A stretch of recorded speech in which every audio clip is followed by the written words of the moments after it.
බුදු දහම සහ යන්ත්‍ර මන්ත්‍ර හා අත්පෘත බලවේග ගැන අද කතා කරමු. අද උෂ්‍යමාන බලවේගවල සැබෑ තත්ත්වය කුමක්ද?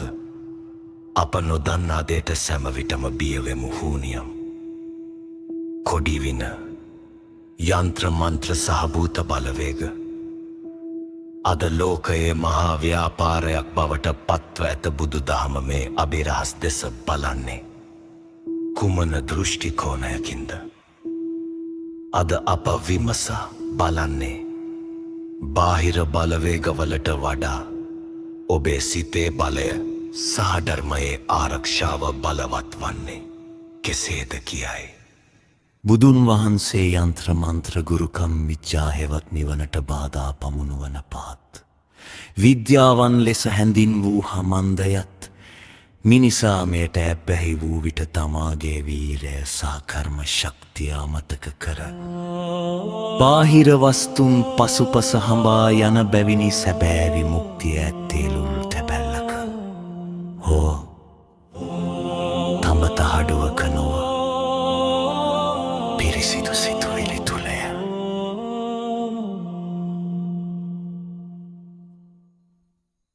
පිරිත් දේශනාව යනු මන්ත්‍රයක් නොව සත්‍ය ක්‍රියාවකි. බුදුන් වහන්සේගේ ගුණ සහ සත්‍ය වචන ශ්‍රවණය කරන විට සිතේ ඇතිවන සංසුන් බව සහ ශ්‍රද්ධාව මගින් ප්‍රබල ආරක්ෂක වලල්ලක් නිර්මාණය වේ. ශබ්ද තරංගවලට වඩා එම වචනවල ඇති අර්ථය සහ සත්‍යය ඔබේ මනස සුවපත් කරයි. එය බාහිර බලවේගවලට එරෙහිව ක්‍රියා කරන මානසික පලියකි.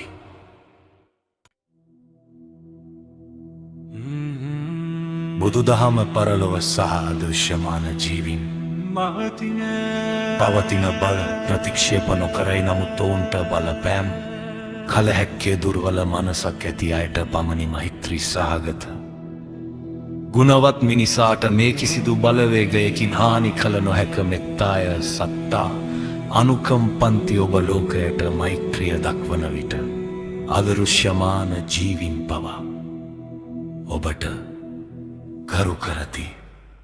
ගොඩක් වෙලාවට කොඩිවිනවලින් මිනිසුන් ලෙඩවන්නේ බීතිය නිසාය. යමෙක් තමාට වින කර ඇත්තයි සිතන විට සිතේ ඇතිවන දැඩි ආතතිය නිසා ප්‍රතිශක්ති කරන පද්ධතිය කඩා වැටේ.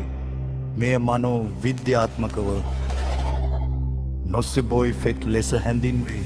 බුදු දහමේ පෙන්වන සතිය සහ ප්‍රඥාව ඇති මිනිසාට එවැනි මානසික මායාවන්ගෙන් බලපෑමක් නොවේ. ඇතමුන් යන්ත්‍ර පලඳින්නේ ආරක්ෂාවට යයිනම් මානසික සහනයක්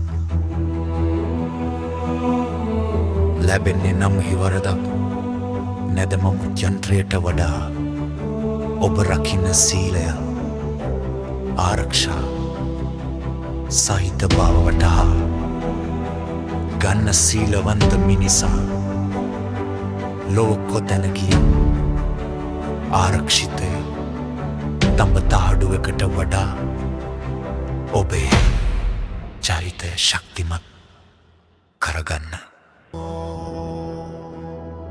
බුදුන් වහන්සේ ආඨානාටිය වැනි සූත්‍ර දේශනා කළේ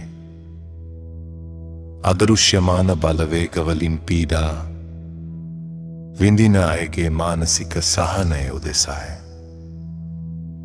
මෙහිදී සිදුවන්නේ මාමනුෂ්‍ය කොටස්වලට පවා මෛත්‍රිය දක්වමින් ඔවුන් ධර්මයට යොමු කිරීමයි වෛරයෙන් වෛර නොසන්සිඳෙන බවත් මෛත්‍රියෙන් ඕනෑම දරුණු බලවේගයක් මෙල්ල කළ හැකි බවත් බුදු දහම උගන්වයි.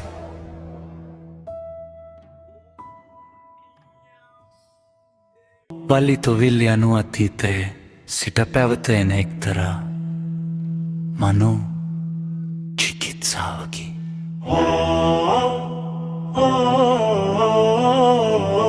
වෙරහඬ නර්තනය සහරංගනය මගින් රෝගයාගේ සිත වෙනතකට යොමු කර මනස සංසුන් කරවයි.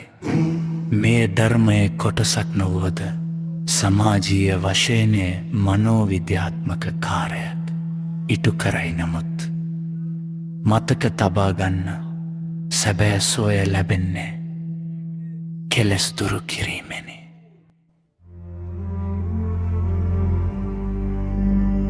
යම් අසීරු අවස්ථාවකදී මම මේ තාක්කල් යම් සත්‍යයක් කතා කළා නම් යම් පිනක් කළා නම් මේ සත්‍යයේ බලයෙන් මට ආරක්ෂාව ලැබේවා යයි සිතීම ප්‍රබලම මන්ත්‍රයයි. මේ සත්‍ය කිරිය ලෙස හැඳින්වේ ඔබේම ගුණාංගවලට වඩා වෙනත් කිසිදු මන්ත්‍රයකට. ඔබව ආරක්ෂා කළ නොහැක තමාගේ සත්‍යවාදී බව පරම ආරක්ෂාවයි. අතහැර දැමූ නිවසක හෝ සොහොනක තනිව සිටින විට බියක් දැනේ නම් බුදුන් වහන්සේ වදාළ ඩජගත් සූත්‍රය සිහි කරන්න පුට්ට. ධම්ම සංඝ යන රත්නත්‍රය ගුණ සිහි කරන විට සිතේ ඇතිවන බිය සහ තැති ගැනීම පහව යයි බිය යනු අවිද්‍යාවයි. ධර්මය යනු අවදියයි අවදියෙන් සිටින මිනිසාට අඳුරේ බලවේග පරාජය කළ හැක.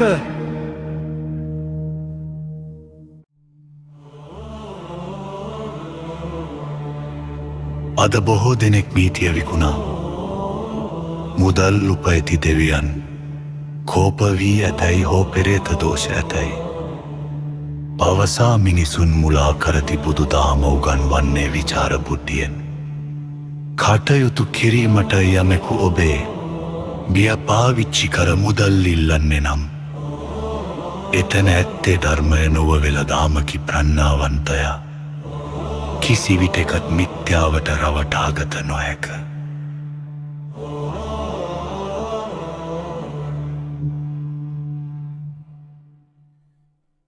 අද අප විමසා බැලුවේ යන්ත්‍රම මන්ත්‍ර සහ අදෘශ්‍යමාන බලවේග පිළිබඳ සැබෑතත්. පයයි බාහිර ආරක්ෂාවන්ට වඩා අභ්‍යන්තර ගුණ ධර්ම බලවත්. බව මතක තබාගන්න මීළඟ කතාංගයෙන් අප විමසා බලමු බුදු දහමේ දැක්වෙන නිමිති සහ හස්තරේඛා ශාස්ත්‍රය වැනි දේවල සත්‍ය අසත්‍යතාවය පිළිබඳව යළඟ කොටසින් හමුවනු ඔබ සැමට ධර්මයේ ආරක්ෂාව ලැබේවා.